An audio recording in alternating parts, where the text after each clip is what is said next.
Alright, guys, so I watched Fallout Season 2, Episode 3. This was a really good episode. Definitely the best episode of the season so far, in my humble opinion. So let's get into it. We start off by seeing that one guy from Season 1. I think he was the guy that carried Maximus's bag or something. And he's hosting a child slave labor factory.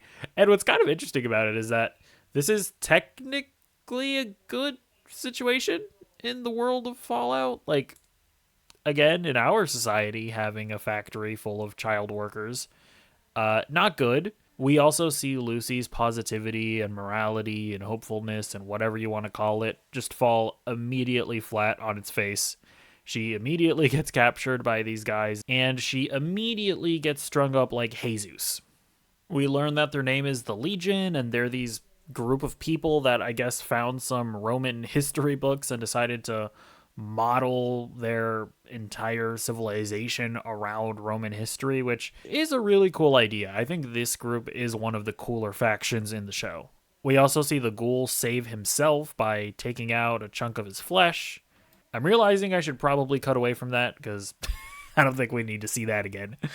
My assumption about the way him and Lucy's relationship is going to go is that I think we're going to see Lucy get more nihilistic, and I think we're going to see the ghoul become more optimistic, and I feel like there might be like a switching of worldviews by the end of the season. Because we also see them explore the past, and we see them explore how Cooper Howard was a war hero. He was selfless when he fought in one of the wars. It was a fictional war, not a real one.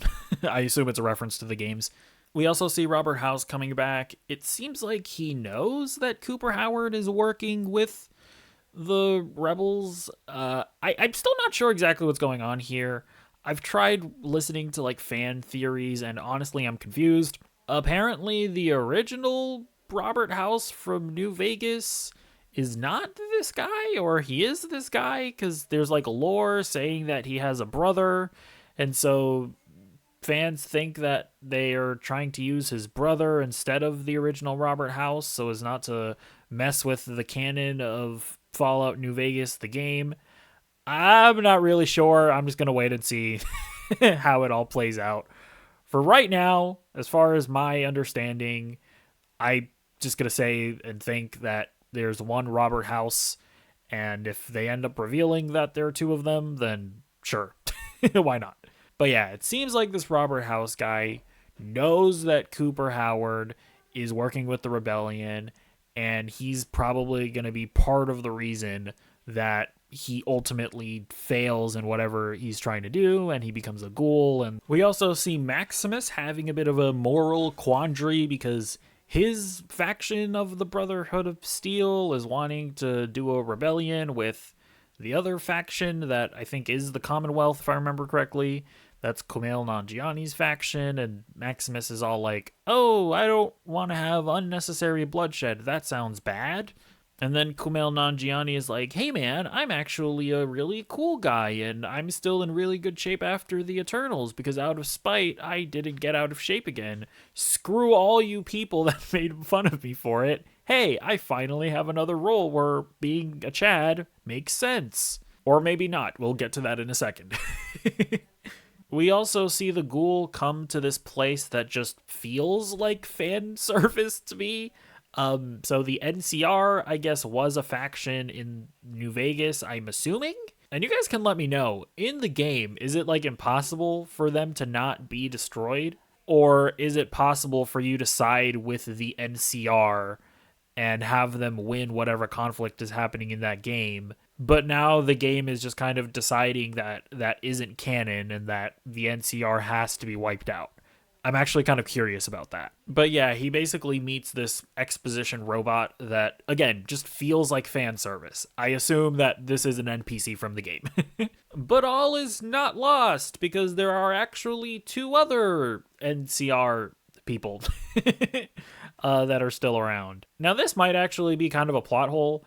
Are they trying to get to the NCR outpost that we were just at?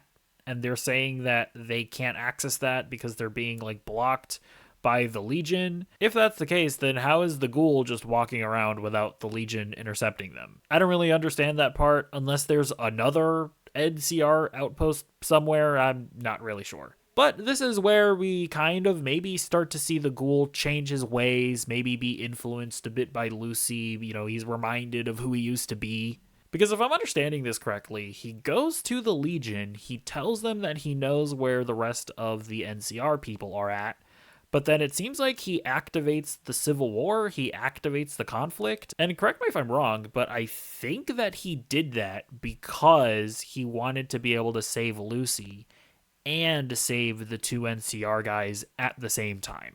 Like, I think he told them that the two NCR guys are in a location that would have caused the other side of the Legion to fight.